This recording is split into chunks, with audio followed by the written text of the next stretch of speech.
नमस्कार दोस्तों, अगर मुंबई और बोर के बीच का यह महामुकाबला आपकी धड़कनों को बढ़ा गया है तो इस वीडियो को आप एक लाइक जरूर करें। इस वीडियो का लाइक टारगेट है 400 लाइक्स। तो आईपीएल के सच्चे फैंस इस वीडियो को जरूर लाइक करेंगे। दोस्तों, आईपीएल 2026 ने अब रोमांच की हर एक सीमा को तोड़ दिया है और इसके 20वें सबसे रोमांचक महामुकाबले में आईपीएल इतिहास की दो सबसे बड़ी टीमें आज मुंबई के ऐतिहासिक वानखेड़े स्टेडियम में एक दूसरे से भिड़ी। इस बार हार्दिक पांड्या की मुंबई इंडियंस के सामने रजत पाटीदार की रॉयल चैलेंजर्स बेंगलुरु की टीम खड़ी थी। इस रोंगटे खड़े कर देने वाले महामुकाबले में टॉस के बॉस बने मुंबई के कप्तान हार्दिक पांड्या और उन्होंने बिना किसी संकोच के पहले गेंदबाजी का फैसला लिया। कप्तान पांड्या के इरादे पूरी तरह से इस मुकाबले में साफ थे कि पहले अपनी गेंदबाजी के दम पर बेंगलुरु की टीम को रोको और फिर अपनी धाकड़ बल्लेबाजी से बेंगलुरु की गेंदबाजी को मैदान पर ठोको। उसके बाद रनों की मूसलाधार बारिश करने के इरादे से बेंगलुरु के दो दिग्गज ओपनर बल्लेबाज मैदान जंग में उतरे। खतरनाक फिल सॉल्ट और विश्व के सबसे महान बल्लेबाज यानी विराट कोहली के मजबूत कंधों पर इस महामुकाबले में अपनी टीम को एक विस्फोटक ओपनिंग शुरुआत दिलाने की बहुत बड़ी जिम्मेदारी थी।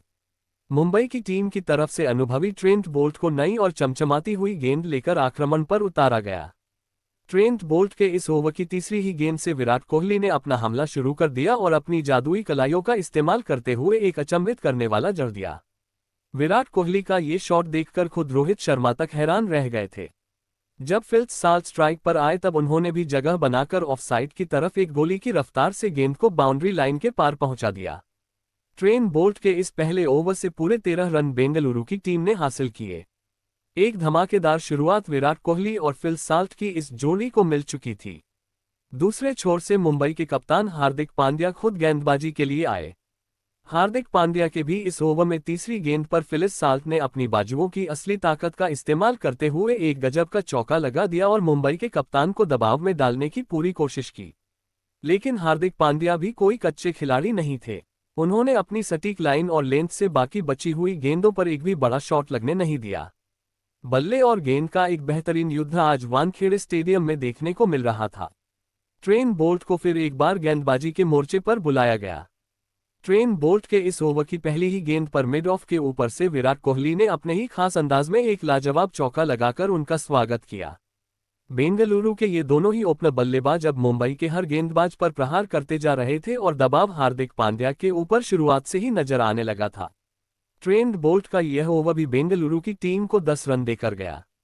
अब मुंबई की और विश्व के सबसे घातक गेंदबाज जसप्रीत बुमराह गेंदबाजी पर आए। जसप्रीत बुमराह के ऊपर शुरुआत से ही विराट कोहली दबाव बनाना चाहते थे और पहली ही गेंद पर अपना बल्ला चलाते हुए नजर आए, जिस पर उन्हें कामयाबी तो नहीं मिली, लेकिन अगली ही गेंद पर शॉर्ट थर्ड मैन के ऊपर से एक महत्वपूर्ण चौका कोहली को मिल गया। विराट कोहली इस मुकाबले में गजब के फॉर्म में नजर आ रहे थे। हालांकि बुमराह ने भी अपना जलवा दिखाया और बाकी बची गेंदों पर कोई और बाउंड्री नहीं लगने दी। जसप्रीत बुमराह के बाद मिशेल सेंटनर को गेंदबाजी पर लगाया गया। मिशेल सेंटनर के इस ओवर की पहली 3 गेंदों पर विल सॉल्ट ने मैदान में विध्वंसक बल्लेबाजी का प्रदर्शन किया और एक के बाद एक लगातार 3 गगनचुंबी जड़ दिए कि यह हैट्रिक मुंबई के इस गेंदबाज के खिलाफ लगाई गई थी। मुंबई की गेंदबाजी अब मुश्किल में दिख रही थी क्योंकि बेंगलुरु की एक धमाकेदार अर्धशतकीय ओपनिंग साझेदारी पूरी हो चुकी थी। 3 लगातार के बाद भी फिर शॉट नहीं रुके और ऑफ साइड पर गिरी गेंद को खींचकर मिड ऑन की तरफ चौके के लिए भेज दिया। मिशेल सेंटनर अपने इस ओवर में बहुत ही महंगे साबित हुए और पूरे 22 रन लुटा बैठे। बेंगलुरु की यह ओपनिंग जोड़ी अब मुंबई की गेंदबाजी के लिए बहुत ही बड़ा खतरा बन चुकी थी। पारी के छठे ओवर में एक बार फिर जसप्रीत बुमराह को आक्रमण पर उतारा गया। जसप्रीत बुमराह ने इस ओवर में विराट कोहली और फिल सॉल्ट की इस जोड़ी को अपना असली और खतरनाक रूप दिखाया और पूरी दुनिया को ये साबित कर दिया कि क्यों उन्हें विश्व का सबसे घातक गेंदबाज माना जाता है। इस ओवर में जसप्रीत बुमराह की सटीक गेंदें फिल सॉल्ट और विराट कोहली को समझ ही नहीं आ रही थी, जिसके चलते सिर्फ 6 रन ही इस ओवर से बेंगलुरु की ओपनिंग जोड़ी को मिले। जसप्रीत बुमराह ने अपने इस ओवर में आग उगल रहे 2 बल्लेबाजों को पूरी तरह से खामोश रखा था। लेकिन अब गेंदबाजी के लिए पिछले ओवर में बहुत महंगे साबित होने वाले मिशेल सेंटनर पर कप्तान हार्दिक पांड्या ने एक बार फिर भरोसा दिखाया। मिशेल सेंटनर ने अपने कप्तान के भरोसे को सही साबित किया और इस ओवर में लाजवाब गेंदबाजी की। सेंटनर के अनुभव का पूरा इस्तेमाल उनके इस ओवर में देखने को मिला और उन्होंने सिर्फ 4 ही रन बेंगलुरु की टीम को बनाने दिए। लगभग 2 ओवर हो चुके थे और बेंगलुरु की टीम को एक भी बड़ा शॉट नहीं मिला था। लेकिन पारी के 8वें ओवर में मयंक मार्कंडे को गेंदबाजी के मोर्चे पर लगाया गया। मयंक मार्कंडे को इस ओवर में फिल साल्ट ने बिल्कुल भी नहीं बख्शा और पहली ही गेंद पर मिड विकेट के ऊपर से एक लाजवाब चौका जड़ दिया। इसी के साथ फिल साल्ट ने केवल 25 गेंदों में अपना इस मुकाबले का धमाकेदार अर्धशतक पूरा कर लिया। साल्ट यहीं नहीं रुके, उन्होंने अगली 2 गेंदों पर भी 2 और करारे चौके बटोर लिए। जी हां, की हैट्रिक के बाद अब चौकों की हैट्रिक भी फिर साल्ट के बल्ले से देखने को मिली थी। इन लगातार 3 चौकों के बाद साल्ट ने एक छोटी गेंद को सीधे मुंबई इंडियंस के फैंस के बीच के लिए भेज दिया। मयंक मार्कंडे यह ओवर पूरे 20 रन बेंगलुरु की टीम की झोली में डाल गया। मुंबई का कोई भी गेंदबाज बेंगलुरु की इस खतरनाक साझेदारी को तोड़ नहीं पा रहा था। एक बार फिर मिशेल सेंटनर को आक्रमण पर लगाया गया। इस ओवर में विराट कोहली ने अपनी बेहतरीन टाइमिंग का जादू दिखाया और 2 शानदार चौके जड़ दिए। इसी के साथ बेंगलुरु की इस मुकाबले में 100 रनों की एक विशाल ओपनिंग साझेदारी पूरी हो चुकी थी। जब फल साल्ट शांत हो रहे थे तब विराट कोहली प्रहार कर रहे थे और जब कोहली स्ट्राइक रोटेट कर रहे थे तब साल्ट चौके बरसा रहे थे। पारी के 10वें ओवर में कप्तान हार्दिक पांड्या खुद गेंदबाजी के लिए आए। हार्दिक इस ओवर में एक खास प्लानिंग के तहत गेंदबाजी करते नजर आए थे, लेकिन तीसरी गेंद पर उनसे चूक हो गई। यॉर्कर डालने की कोशिश में उन्होंने फुल टॉस डाल दी, जिस पर फिल साल्ट ने एक गजब का शॉट खेलते हुए बहुत बड़ा लगा दिया। बेंगलुरु की साझेदारी को तोड़ना मुंबई की टीम के लिए अब अनिवार्य हो चुका था। हार्दिक पांड्या के बाद इस मुकाबले में लॉर्ड शार्दुल ठाकुर को गेंदबाजी पर लगाया गया। शार्दुल ठाकुर ने मैदान पर कदम रखते ही कमाल कर दिया और अपने इस ओवर की 5वीं गेंद पर मुंबई के लिए सबसे बड़ा काल बन चुके फिल साल्ट को हार्दिक पांड्या के हाथों कैच आउट करवा दिया।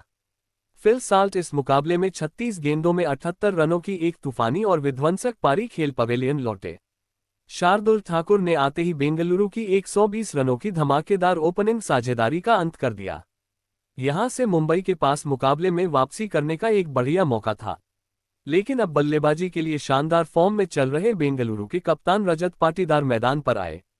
पाटीदार ने आते ही अपनी मंशा साफ कर दी और मिड ऑफ के ऊपर से एक कमाल का चौका जड़ दिया।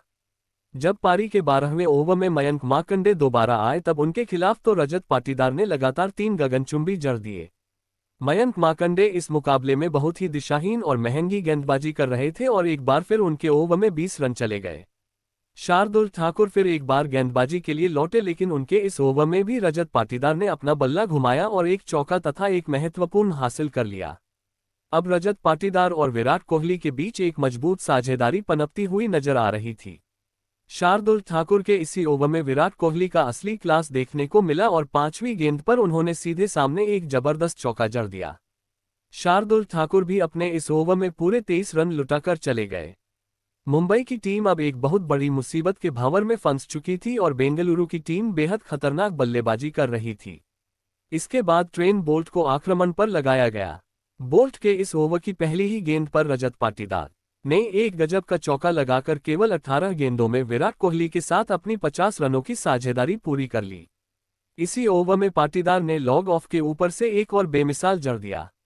मुंबई की गेंदबाजी इस मुकाबले में काफी कमजोर नजर आ रही थी, जिसका बेंगलुरु के बल्लेबाज भरपूर फायदा उठा रहे थे। पारी के 15वें ओवर में हार्दिक पांड्या दोबारा गेंदबाजी पर आए और इसी ओवर में विराट कोहली ने अपनी क्लास दिखाते हुए इस मुकाबले का अपना एक महत्वपूर्ण और शानदार अर्धशतक पूरा कर लिया। एक छोर से चट्टान की तरह डटकर अपनी टीम को संभाल रहे विराट कोहली की इस जुझारू पारी ने मुकाबले में नई जान फूंक दी थी। लेकिन हार्दिक पांड्या के इसी ओवर की चौथी गेंद पर एक और बड़ा शॉट खेलने के प्रयास में विराट कोहली सीधे सूर्य कुमार यादव के हाथों अपना कैच थमा बैठे। विराट कोहली इस मुकाबले में 38 गेंदों में पूरे 50 रनों की एक शानदार और संयमित पारी खेलकर आउट हुए। विराट कोहली का यह विकेट मुंबई की टीम के लिए किसी संजीवनी से कम नहीं था, क्योंकि एक और बड़ी और बेहद खतरनाक होती साझेदारी को मुंबई की गेंदबाजी ने तोड़ दिया था। अब बल्लेबाजी के लिए आक्रामक बल्लेबाज टीम डेविड मैदान पर उतरे। हार्दिक पांड्या ने अपनी टीम के लिए इस ओवर में बहुत ही कसी हुई और खूबसूरत गेंदबाजी का नमूना पेश किया। कोहली के बड़े विकेट के साथ पांड्या ने इस ओवर में सिर्फ 4 ही रन खर्च किए, लेकिन उसके अगले ही ओवर में मिशेल सेंटनर के खिलाफ बल्ले का बाहरी किनारा लगकर रजत पाटीदार को एक भाग्यशाली चौका मिल गया। इसी चौके के साथ डिफेंडिंग चैंपियन बेंगलुरु की टीम के कप्तान ने केवल 17 गेंदों में अपना इस मुकाबले का एक धमाकेदार और बिजली की रफ्तार वाला अर्धशतक पूरा कर लिया। हालांकि अर्धशतक पूरा करने के तुरंत बाद इसी ओवर की आखिरी गेंद पर रजत पाटीदार तिलक वर्मा के हाथों कैच आउट हो गए। रजत पाटीदार इस मुकाबले में 20 गेंदों में 53 रनों की एक आतिशी पारी खेलकर पवेलियन लौटे। पाटीदार के इस विकेट ने मुंबई की टीम पर से दबाव को अब काफी हद तक कम कर दिया था। लेकिन अब जितेश शर्मा एक नए खतरे के रूप में मुंबई की गेंदबाजी के सामने खड़े हो गए। उन्होंने मैदान पर आते ही जसप्रीत बुमराह के खिलाफ एक कमाल का और करारा चौका जड़ दिया। इसी ओवर में बेंगलुरु के 200 रन भी पूरे हो गए थे। अब गेंदबाजी के मोर्चे पर एक बार फिर कप्तान हार्दिक पांड्या के इस ओवर में टीम डेविड ने अपनी बाहुबली ताकत का प्रदर्शन किया और एक चौका तथा डिप मिड विकेट के ऊपर से एक बहुत ही गजब का लगा दिया।